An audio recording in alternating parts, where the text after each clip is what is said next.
It looks like he's got kind of typical big head, not big head, big shoulders, kind of monster, 2 eyes, and then he's got this weird thing that happens with the nose, kind of where the nose is, that bone, and then stuff like that. And then he's like a shambling creature, right? Somebody did something. Okay.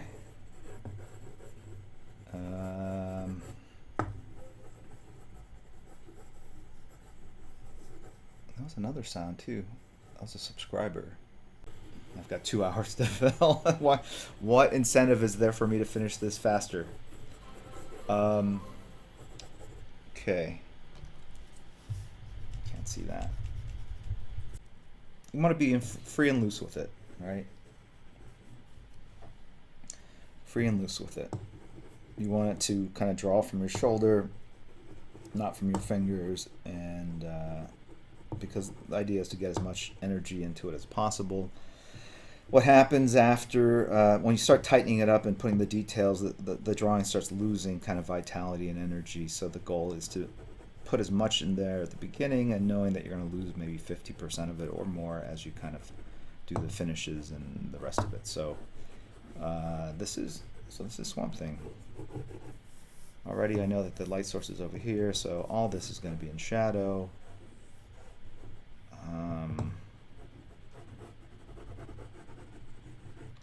Yeah. But maybe I want to do something with the arm here. I'm not quite sure what.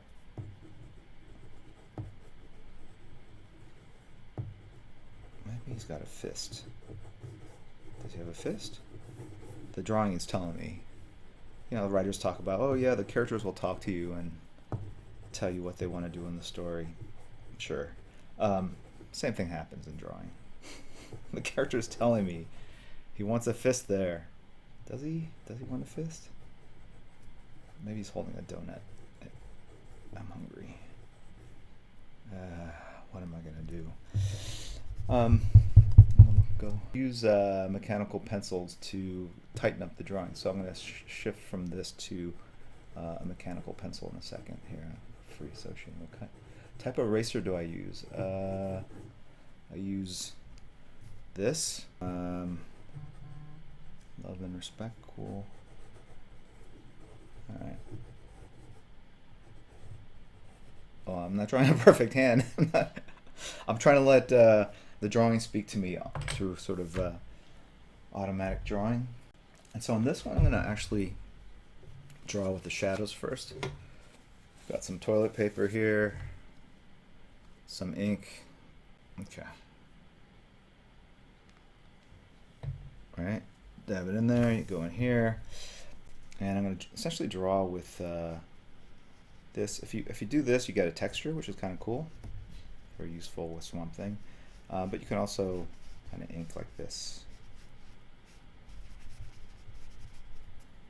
And if you need a smaller, thinner nib, you can turn it like this.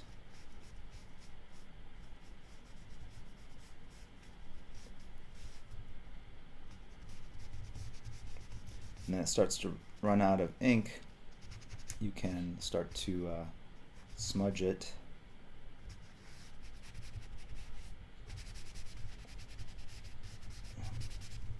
And create these nice kind of dry brush effects where the edges are not so sharp and they're kind of actually create some nice gray values.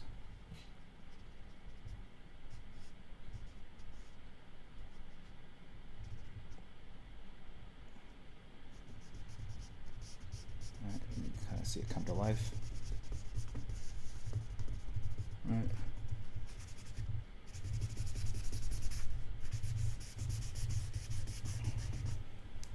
Every second I don't apply ink, it's actually getting soaked into the tissue, and I'm not going to get as dark of a line, so time is of the essence, as they say. I have a diagonal component to the light here. This is my Bob Ross Happy Swamp Land Happy is it called? Bayou, happy bayou trees.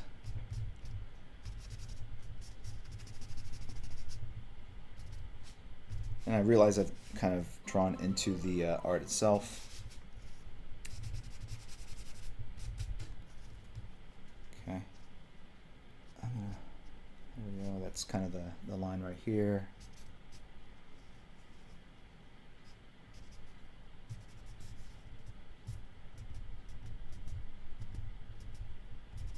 Okay. But obviously draws upon the same kind of knowledge.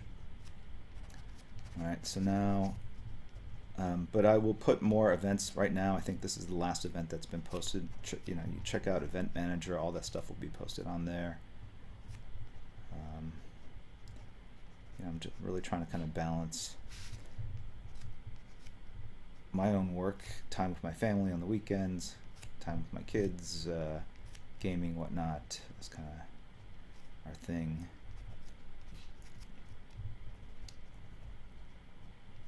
But the art review was cool. And telling them where to send their portfolios so I can kind of look through it and pick the ones that I want to kind of address so if there's a discussion where I'm going to focus on drawing backgrounds and perspective, I might pull a variety of different people's work as examples as I get more and more into it, rather than just focus on kind of one person's work per se. So anyway, you can see here I'm just adding detail. I think the reason why artists love drawing Swamp Thing is that there really is no wrong line, so to speak. As you can see, I'm just kind of drawing out of things. I'm reacting to the random shapes of shadows that were kind of placed and just kind of tracing them, putting borders around them, and making these kind of random kind of shapes into something. So that was his ear, and then that's kind of the tendon that goes from here to here. All right, and so you can see I'm just kind of basically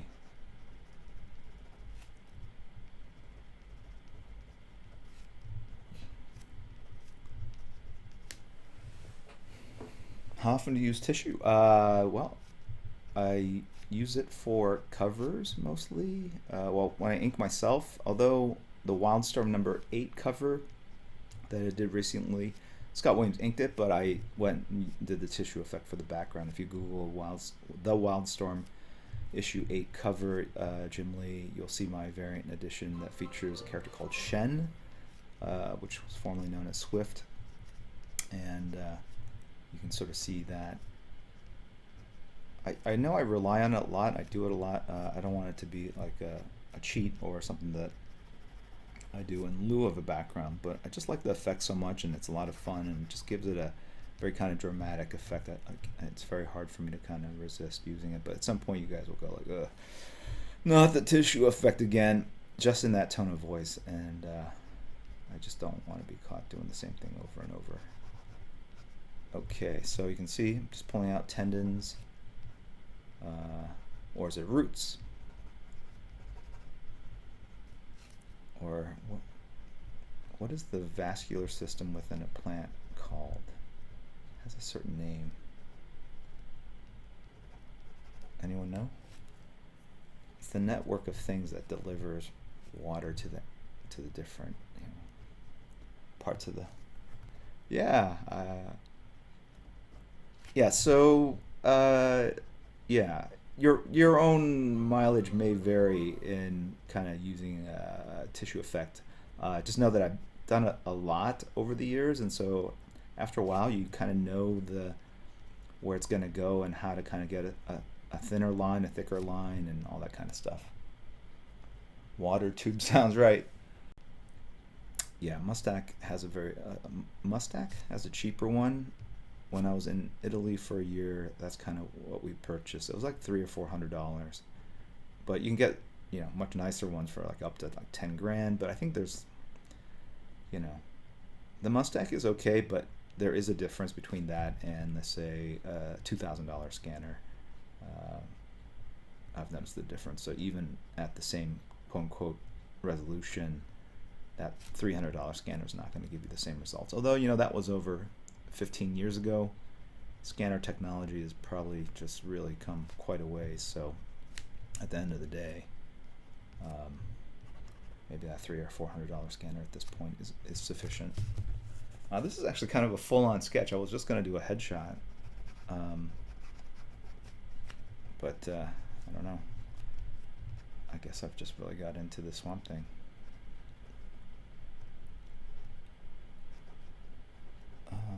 Volume going down. It's on me, Marvin Duran. I tend to, all right, so I'm here in my office. I'm here by myself.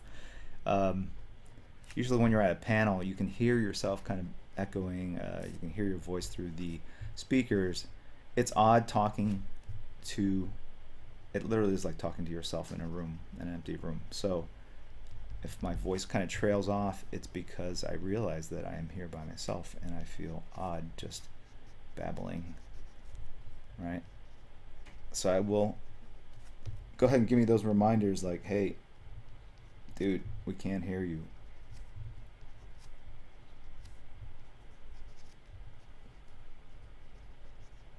Did I design Sub-Zero for the Injustice game? Depends. Did you like the Sub-Zero design? The suspense is killing me. Amazing. Someone says, all right, you guys love it. I did do the design. Thank you. Thank you so much. I did do the design. I designed all of them.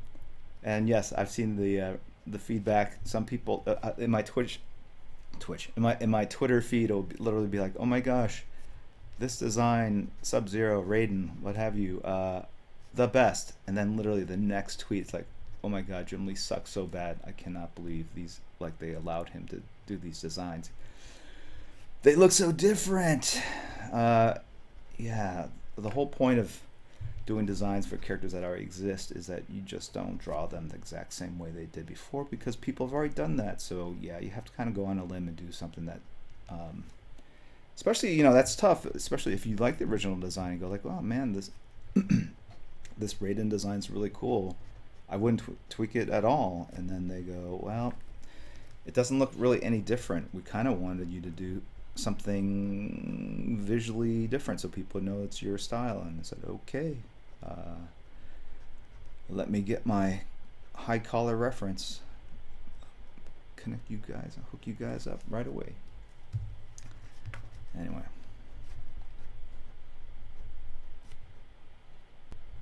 honestly, you know what I use for scanning purposes when I just take a picture of my phone with good lighting, make sure I don't cast a shadow on it, I crop it and I import it, and that's how I do my color designs. So if I'm doing costume or character designs, I'll pencil them out real quick, and then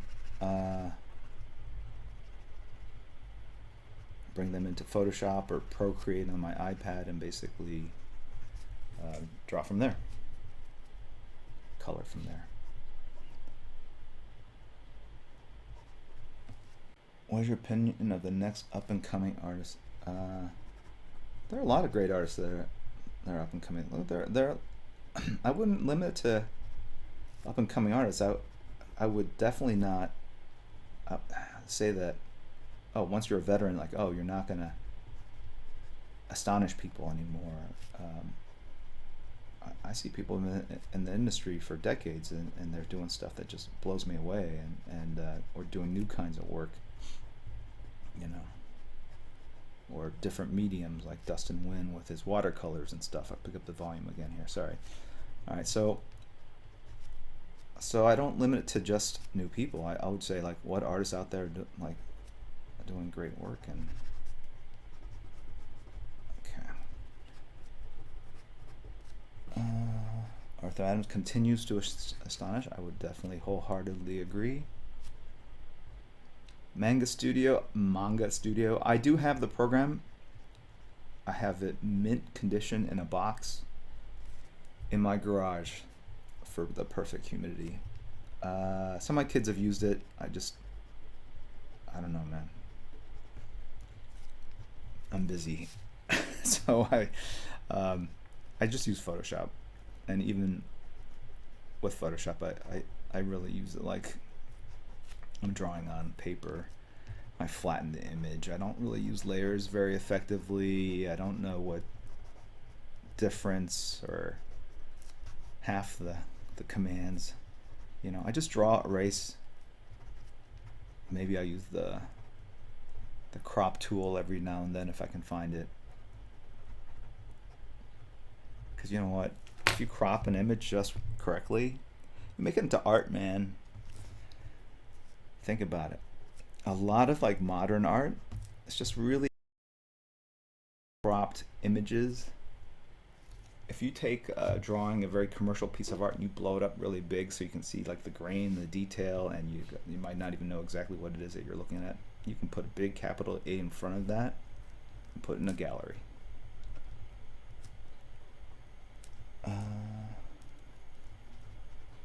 Okay, you are fast. Yeah, I've been doing this a long time. If you guys ever, so now that I've been on Twitch, I was watching these. I don't know if they're pro, semi-pro. Some of these gamers. This guy named Grims on PUBG.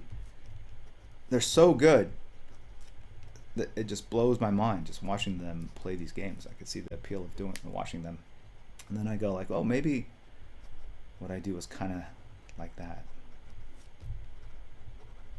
Nah, not really. Yeah. I don't know what this is. I'm just drawing random lines, as you can tell. I think the reason why artists like drawing Swamp Thing is that he's a very organic character. You can kind of, any line, like I said, works. And the whole point is that he is just this big shambling creature, you know, and all these lines are both texture and foliage and moss and whatever you want, you know, psoriasis. This is way more interesting. Well, thank you very much. Way more interesting. Yeah, I know. We're an elephant. You have to understand my sense of humor. I do know that. I was being facetious. I am gonna put a flower on him. Spoiler alert.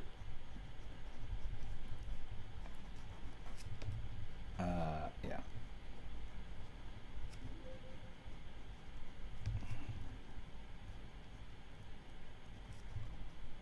Is the stream muted? Is the stream muted?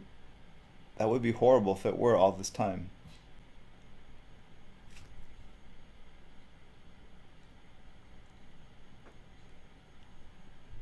I'm just messing with you. Everything's fine. Not muted. Just messing with you. Every other sentence. So you won't really know if it's your system or me. I'm being a wise ass. Okay. All right. So we got the bicep here. Oh, what is he doing? I don't know. All right. I'm gonna make that a shadow of his thumb.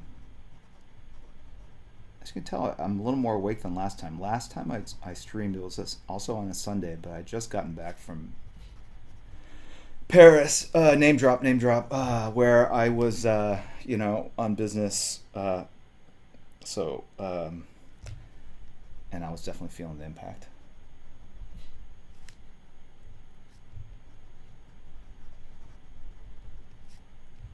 Do I like galbi tang? Does anyone know what galbi tang is? I will put a 7.62 round of ammunition in the dirt above your head at 10 meters away. That's how good I am.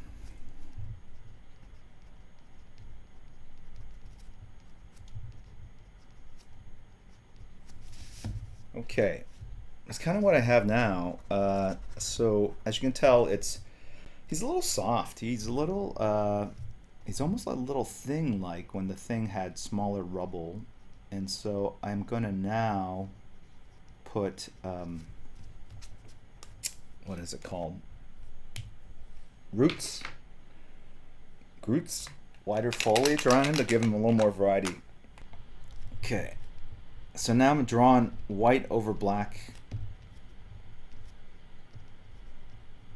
Okay, And this will allow me to do kind of these kind of root kind of things.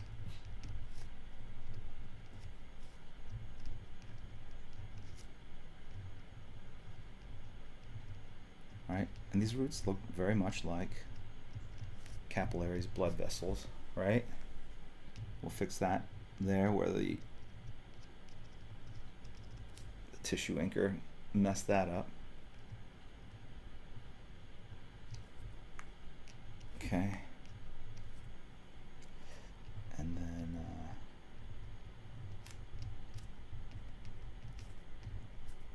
And then these are kind of like, I guess they're like veins, right?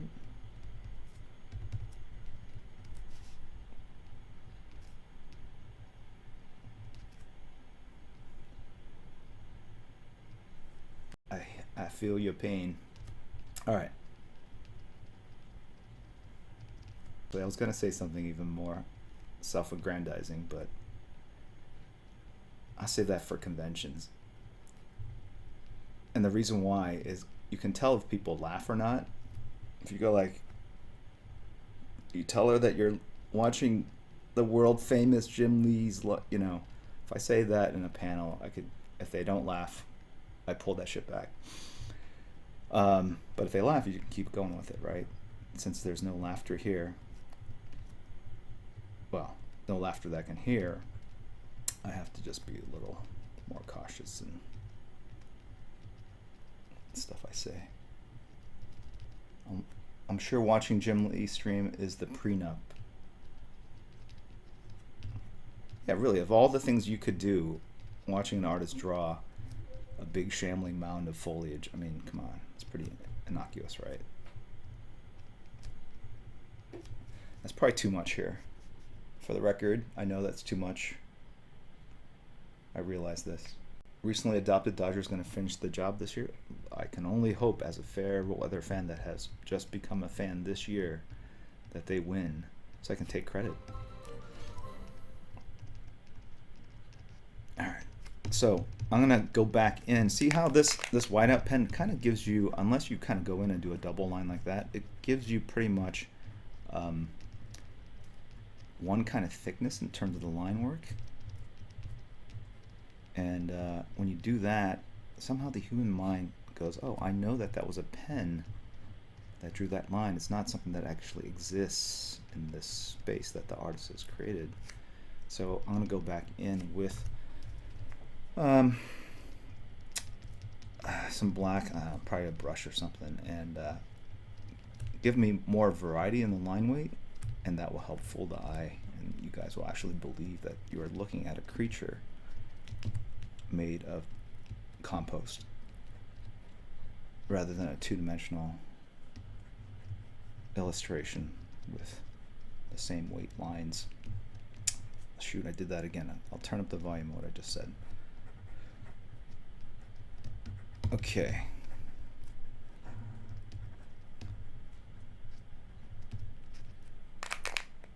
I could draw Clayton Kershaw.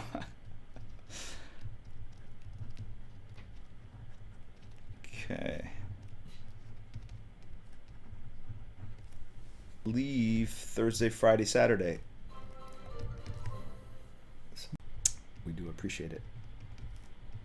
All right.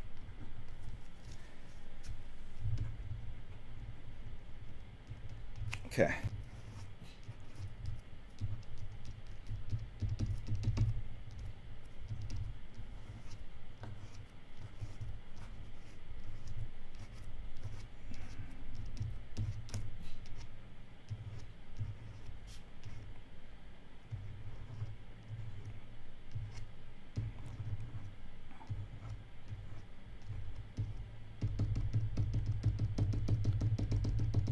Leaves, trees, all that stuff. Put it in there. Actually, it's kind of hard. You have to squeeze this a little hard to kind of get the ink to flow properly.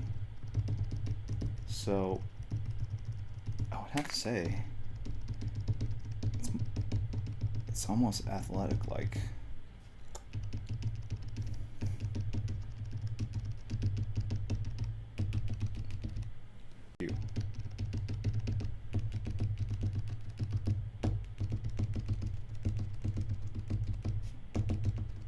love to go to someone's art stream like, oh my god, you're ruining it. Dude, stop. What are you doing to your drawing? Do you even know how to white out, bro? Right?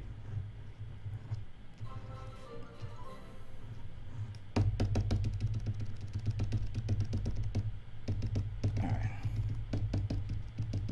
My kids love it when I use contemporary slang.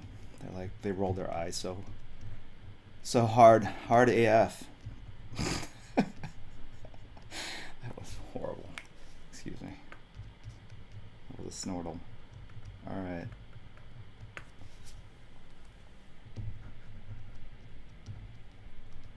Oh, getting the brim.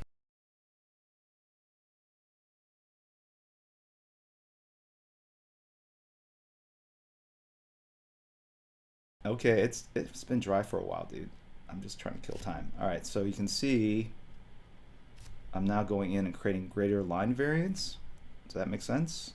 Line variance, variation line thickness, right? So, because when you draw white on black, the white becomes a line, a positive shaped line. Like you see the white over the black as a line. When we go in and do this, kind of cut back into the whites recede in space. You start seeing the black line, and so it's kind of, they're competing for what's in front. What's in front, the black line or the white line?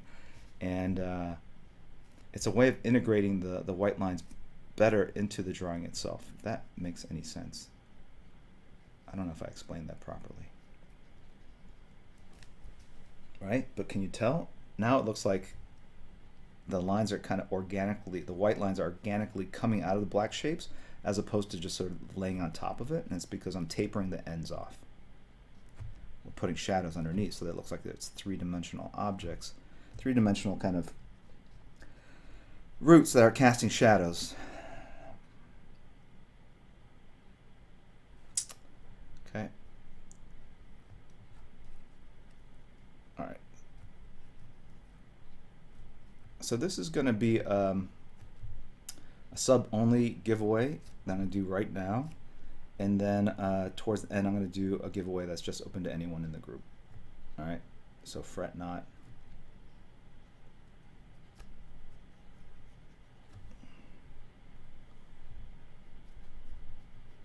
Although I kind of like this sketch. Maybe I should just keep it. That's my internal dialogue on in my head. Do you guys like it? I have to wait for the feedback. It's very hard to do a properly ridiculous Twitch stream.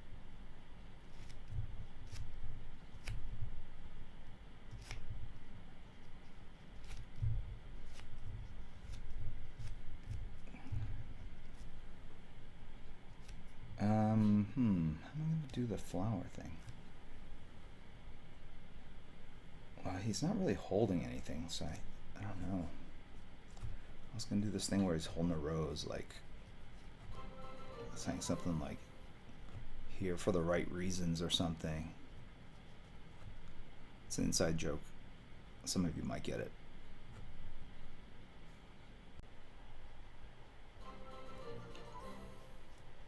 All right.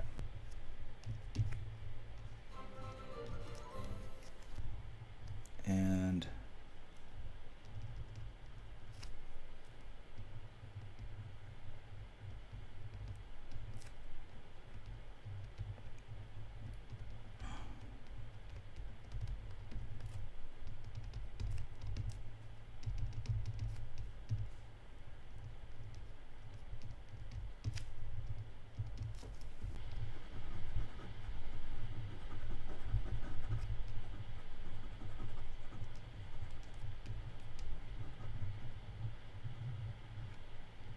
okay. Sorry.